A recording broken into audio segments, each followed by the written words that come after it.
Welcome back to another episode of Honesty Talk, where we will be speaking about one of my absolute favorite topics, and that is dua. Oh, there is so much that I could say about dua. That I've written a book called The Power of Dua, but I kind of want to hand it over to both of you before I speak, because I could literally just speak for the whole episode about dua. I love dua; it's my favorite topic. But let me come to you, Samir, first of all. What's your relationship like with dua, and what have you learned about dua? Um, Dua is this conversation with Allah. What I've learned about it, that I think it started out as asking for things that I want and need or imagine that I need, and it eventually turning into this ongoing kind of push and pull and interaction. And I think it's slowly moved from being about the stuff that I'm trying to get to being about the process of the back and forth with Allah. And I feel like it's still evolving and still finding its shape. What do you mean by back and forth? I'd love to know a bit more about that. It's the ask and the response and what comes back and how I'm reading it, if I'm receiving it, if I'm how I'm putting what I imagine is the response into context. What is it making me feel? What is it making me do? How is it changing my internal state? It's this like living, breathing thing. What about you? Hmm. I see dua as a gift. I it's humbling that we get direct access to the King of Kings. I often think that in no instance do we have access to the ruler of a country or of a company or whatever it might be, and yet the one who created the entire universe, the heavens and the earth and everything in between, we get to have a direct relationship with him. He has not put intermediaries between us and him. He has not put barriers. He has not said you need to be pious and holy. He has not put conditions. Subhanallah. Where it goes against all human logic, because how we'd set things up, like when someone gets to a certain position, they need assistance, right? They need people to get to them before they can get the message. But we have direct. It makes me emotional when I think about it, because in many ways I feel, subhanallah, we're so messy, and sometimes I feel unworthy, but he said come, and there's that direct command to come. It's something he said, you must do this thing. Subhanallah. Yeah. Alhamdulillah. Yeah, subhanallah, dua is it is what you've both said. But it's so much more than that, because it's us in our limited states, in our imperfect states, with our imperfect lives, calling upon the one who is perfect in every sense. It's us going to him with his knowledge about who we were, what we've forgotten that has shaped who we are today. It's us going to the one who is perfect in his knowledge of what's to come, with everything that we're needing and wanting. And it's the true kind of essence of ubudiyah, servitude, because you acknowledge that you are actually so poor, so needy, so lacking, and you're turning to the one who needs nothing, who is the owner of everything, and you're turning to him for your needs and your wants, But more than that, I think, and this is, what I really kind of wanted to drive home in my book, was that it's a relationship. It's beyond the needs and the wants. It's beyond the things we crave for and yearn for. It's you talking to him. It's you complaining. It's you crying. It's you pouring out your frustrations to him. It's you thanking him. It's you acknowledging his blessings and his gifts and just like, yeah, Allah, this is from you. Thank you. You know, it's literally a relationship. You know, like how you like with a friend, you know, sometimes you like, even in the recording of this season, we have laughed hard, right? We have celebrated each other. We have supported one another. We've heard each other. We've seen each other. Dua is that. It's being seen by Allah. It's being able to come vulnerably to Allah, you know? It's all of it. And I think that's what makes it so special. And you know, it's interesting that when you mentioned like just that some people maybe feel unworthy. Dua is for the pious person as much as it is for the sinner, you know, because we're all sinners, sinning differently, first of all. But dua, it's beyond our level of iman.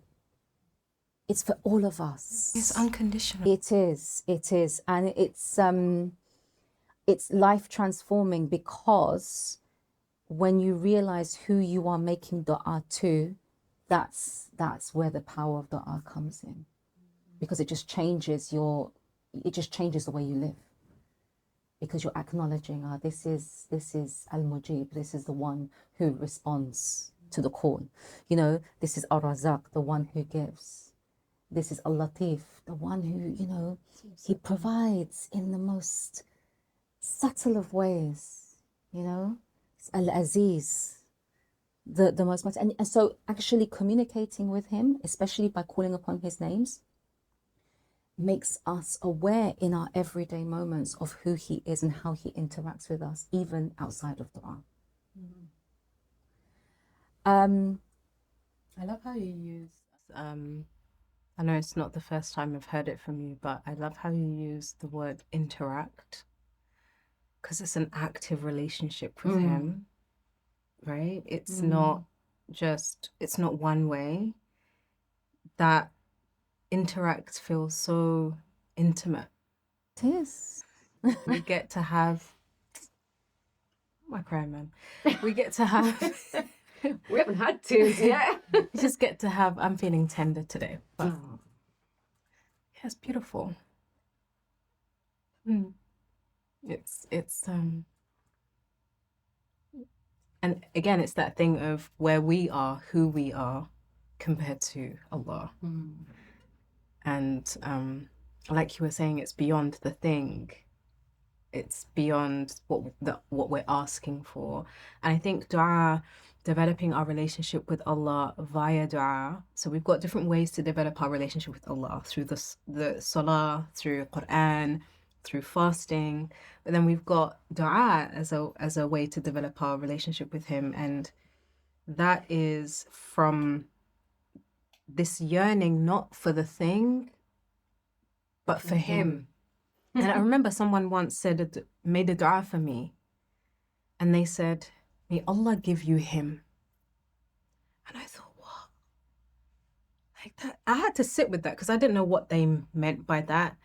And they said, take that however you want that to be for you, but may Allah give you him. And there's so many ways that he can give you himself, and dua can be such a beautiful way for you to get Allah in terms of that interaction, that the response. But that's just it. But that's just it. Every single one of us that makes dua, we receive him. We get to experience closeness to him. Whether we get the thing or not. I was just about to say, whether we get the thing or not, you automatically, subhanallah, and this is from his generosity, that you may get the thing, but you definitely get him with it, because you get to experience that nearness and closeness to him. And even if you don't get the thing, because you know with dua, the response can be yes, it can be not yet, it can be no, right? But even in the not yet and no responses, you're still receiving him in the sense that you see his wisdom. You see his hikmah. You see the reasons behind the delay. You sometimes see the reasons behind the no, and you're like, I surrender and I submit. Because you know what? Actually, in hindsight now, after this number of weeks, months, years, had you given the thing that I was crying and raising my hands to you for, it would have caused me this and this. For those who don't see the wisdom and don't see the hikmah and don't feel the love and don't feel the closeness and don't feel that they have him in that no or in the not yet, it's that thing of knowing, going back to knowing who Allah is and that he has got you at every turn and he's always had you. And always will. Right? He's always working for us, and it's an active working for us. When we were coming on the way this morning, I talked about the shift in language from, when we make dua, from it is coming, no, it will come, to it is coming. It's on its way, because the moment we've made dua to Allah for something, whether it will come or whether it comes in the way and we receive it in the way we had envisioned or we had wanted and desired, or maybe even in the next life or in a different way, it is already an active process. So the moment we make dua, and that there's the gap between the asking and the receiving, and however Allah deems fit for us to receive it, there's a process that happens. There's an opportunity for growth, but there's also a way that we may have to go through hardship or challenges or tests or situations in order for us to be ready to live in that answered dua. Which leads me to what you very beautifully shared with us last night, or with me last night, mashallah. Where, and it's something that, subhanAllah, I literally woke up this morning and I made dua for. And, and I'm not someone that doesn't make dua. I make dua for everything, but it was a different way of seeing it. And it was that, we make dua for something, but we should also make dua to become the type of person that's needed to receive that answer. And that was so powerful, because there's something that I really, really want. My heart yearns for it. I cannot tell you. But am I the woman I need to be to receive that? And to live in it. And honestly, I sat with that and I realized that I'm not there yet. And that's okay. Yeah. That's okay.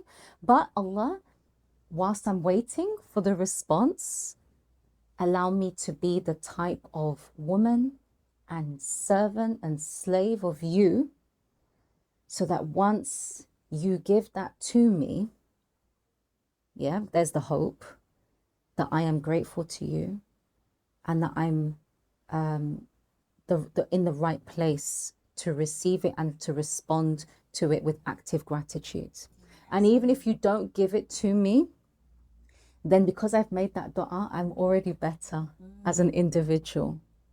And that was just I was smiling as I was making dua, because I thought, you know what, whether he grants it or not, I don't have any problem with that, because I know if my Lord says no, it means it's not good for me, because he wants me to win in the next life. So whatever he says no or not yet to, I'm good. I submit, I accept. But let me include that bit, because then I become better. Yeah, that becoming growing. That woman for your dua. I've said this with certain people before. There's the different dua that I like to make. There's the have dua, the things that I want. The do dua, the things that I want to do. And there's the be dua, the person that I want to be. And the be dua for me is, I think, the ones that we don't really think about. Who do I need to be for that outcome? So I remember speaking to my cousin recently. She's a non-Muslim. We're talking about, asking God to be a millionaire. It's but are you asking him to be the woman who can be a millionaire? Because maybe if you're a millionaire right now in your current state, you'd forget about God. you'd ditch all your acts of worship and the way that you're trying to draw close to him. But in you making prayers and supplicating to be a millionaire, okay, keep doing that. But also, who's the woman that you need to be, and what kind of millionaire do you want to be, and ask him to help you to be that, the bid'ah. I think I'm listening to both of you guys, and I'm thinking about two different things. The first is about a person who's not in the place, when you guys touched on being deserving or worthy, and feels far. I think that, you know, the image that we imagine dua has to take, that it has to be this act of worship that has to happen in a specific kind of form and way. And that, you know, to tell the person who's in that place that sometimes on the way to becoming the person, it can be very dark. And you can feel like you're the farthest away from being that person, and you don't see how being in this mess could ever get you to where you're trying to get to. And that Allah knows that even if you don't have language and you don't even feel like you can put your hands up and ask, but he knows that, like, inside of your heart, you're like, please God, you know, I'm not in a great place. Like, don't let me die like this, because I'm not where I want to be, and help me to get out of this rut. I don't see how meaning can come. I don't see any wisdom, and I don't understand. It's just dark. And that Allah hears that plea, and that is an approach. That is communication, even though it's not worded and it doesn't look the fancy, it doesn't look like it, but it's real. And I think the other part of it is, as you touched on, make me the person, and then after it's answered, help me to stay connected to you. Don't let this derail me. Don't let this, because sometimes, yes, Allah wants us to win, but sometimes Allah gives us the thing we want, and it's a test. It's a big test. It's a test of blessing. It's a test of ease. And it's like, what is that going to do to you? And that itself is a test, because Allah talks about wealth being a fitna, but also being a ni'mah, right? And children. I think everything is. I think everything can be a blessing and a difficulty. It's whether you attribute it back to Allah and it improves your relationship with Him, that it becomes an ultimate blessing, right? Because but even blessings can be, again, that being blessed with things. So when we, like you said, when we get an answer to a dua, do we become heedless? You know, like Allah describes those in the Quran, they're in the ship, they asking God to save them. What do they do when they get saved? They turn. They forget. May Allah not be amongst, may we not be amongst those who forget after we have been given, but instead increase in our worship, in our thanks and our praise once we receive. Absolutely. Ameen. I'm just thinking about a comment I received on one of my posts on Instagram a few days ago, where I spoke about like, if you want something, like you really, really want something, then you need to ask yourself, are you waking up for tahajjud for it? Because, you know, as we know, the dua at tahajjud time, it's like an arrow that hits the target. And there was a response actually from a brother where he was kind of saying, yeah, but it, you know, that it doesn't work for everyone. And like, what do you kind of do with that? Especially if you've been asking for something for years and it's just not coming. And I think this is the thing that a lot of people struggle with, because when we make dua, we're making dua from a very limited place, from a very human place, thinking that the very thing that we're asking for is going to make a difference, a positive difference in our lives, in some shape or form. And we've created this like Hollywood movie in our minds of how it's going to arrive, who it's going to arrive with, when it's going to arrive, and that this is now what we're taking to Allah. Yeah, it's not just the thing that we're asking for, but it's the full like process and delivery. Yeah, and the expectation of that. And that's good. It's good to have expectation, but it's also part of our position as slave and servant to realize that it's actually, we can expect from the king, but ultimately he is the king, and so he can do whatever he wants, you know. And it's that struggle of because we're so fixated on how it's going to be given, we expect it in the way that we have conjured up in our minds. And it's kind of like I think dua has to be a balance of expectation of Allah, being very specific in what you're asking for, but at the same time, a training of the heart that you are placing your trust in Him who can exceed what you're asking for and can do things in a completely different way that you couldn't have even conceived of. And so balancing out expectation with full trust in the way He delivers and its timing. And that will prevent people from saying, yeah, but it might work for you, but it hasn't worked for me because I've been asking for years. And subhanAllah, you know, the thing is, we've been asking for years for things heedlessly and without thinking, Allah protect me, Allah safeguard me, Allah pour upon me your mercy, etc. And we don't know, we don't have the capacity to compute how many dua we are living in right now because of those we've made in the past. How many dua for protection that we are living in right now. You know, how many dua for mercy that we are experiencing because Allah is al-Latif. He's not going to put a neon light to say, remember that time when this is it. He just allows it to happen. So right now, every single one of us is living in an answered dua, whether that's a dua we made personally, or a family member, or a friend, or whatever it might be. You know, that auntie in the masjid who just gives you salam and then makes a dua for you. She doesn't know you, but she makes it. You do not know how. We do not know all the ways we are being covered by dua in our lives right now. So how dare we say He doesn't answer? He does. He does. I think, but in the ways. It's when people are making dua for something specific. Yes. You know, Yes. for like a child, a husband, a cure, you know, and they've been making dua for these things, and it's literally not happening. Because the heart yearns for what the heart yearns for. Absolutely, but it's like how to navigate that, and I think it has to go back to knowing Allah subhanahu wa ta'ala, you know, really discovering Him through His names and attributes and how He describes Himself in the Quran, in His words. Because when you get to know Allah, you realize that like I've said, His no is actually a yes to something else. And it's having full belief and trust in that, you know. And you know, it just reminds me of when the angels asked Allah subhanahu wa ta'ala, are you gonna like create man who's gonna create mischief on the earth? You know, it's like you can't understand the wisdom of Allah's intent, right?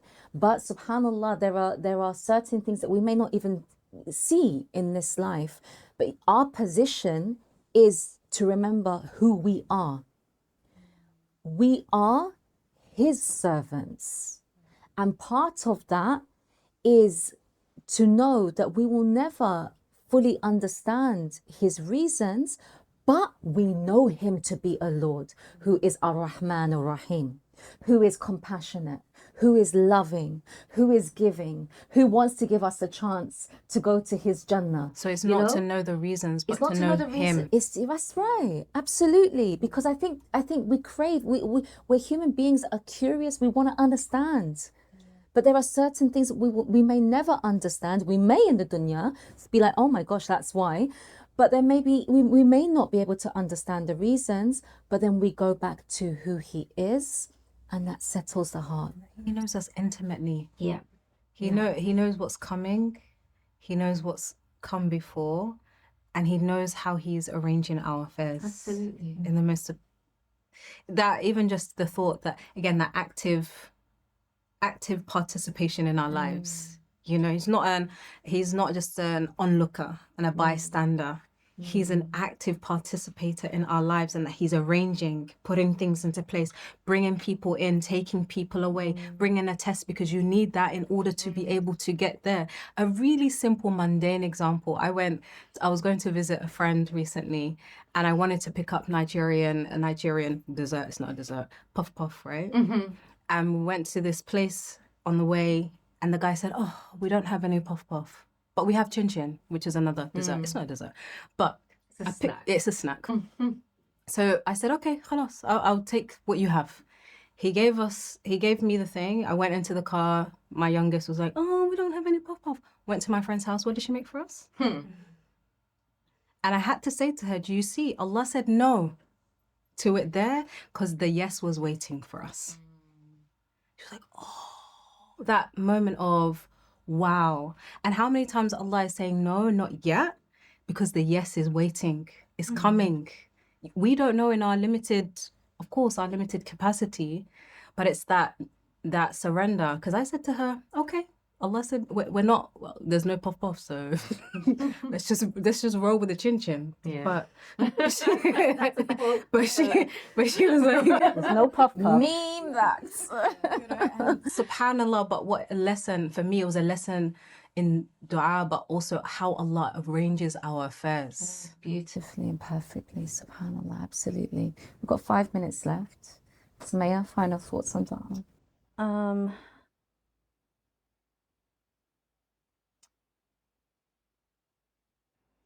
What you guys are talking about around submitting to the way that Allah is going to do it, we mind our own business. The how belongs to Allah. I like that. Don't try to butt into the technical, Yeah, let him do his stuff, and we trusting in him and the results, it relieves your anxiety and your stress, and you just become like, okay. Yep.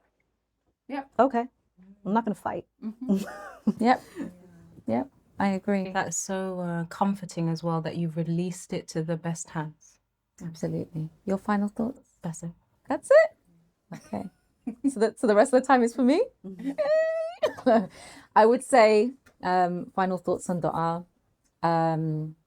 Make dua your default, the first default step for anything you need or want. And the reason why I say this is because we can go the long way round to get what we need or want, right? And I'm going to give you an example. So you know that I wanted to write a book. And in fact, we spoke about it in a previous season where I was like, I'm a rubbish writer. You put me in my place and yeah. Anyway, so I made dua. I could have written a few chapters and sent it around to loads of publishers, right? I could have done that. And just taking it upon myself, because that's what we do when we need or want something. We take it upon ourselves. But I made dua. And what happened? Without even a word written, Allah brought the publisher to my door. Subhanallah. And the thing is, this is the power of dua, because Allah subhanahu wa ta'ala knows what we need and what we want and how to make it possible. We will just like literally go round the world to get what we want. But if we were to go to him first, he may make 100 steps that we perceive to be 10. Because he brings you a person that deals with 10. He brings you another person that deals with 10. And then it becomes so much shorter. So I would say make dua your default first and then act. Because you will see that the Lord of the heavens and the earth can make the impossible possible.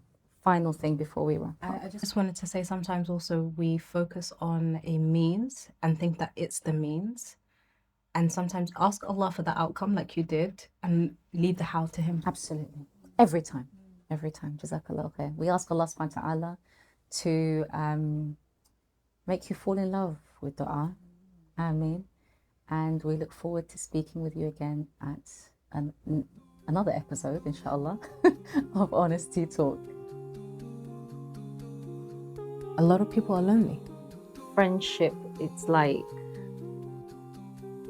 kind of like on the shallow end of a relationship. How to navigate the ruptures in adult friendship. That sometimes it can feel as bad as a romantic breakup. Yeah. Or even if they have a lot of people who they do brunch with and hang out with and do the girl stuff with, the depth is not there, the safety is not there. Companionship is like, are we going to be supporting each other to enter Jannah? Once two people can be real with each other, then the depth will come and everything else will come. But if I'm scared to show you and you're scared to show me and we do the superficial dance, it never moves beyond that.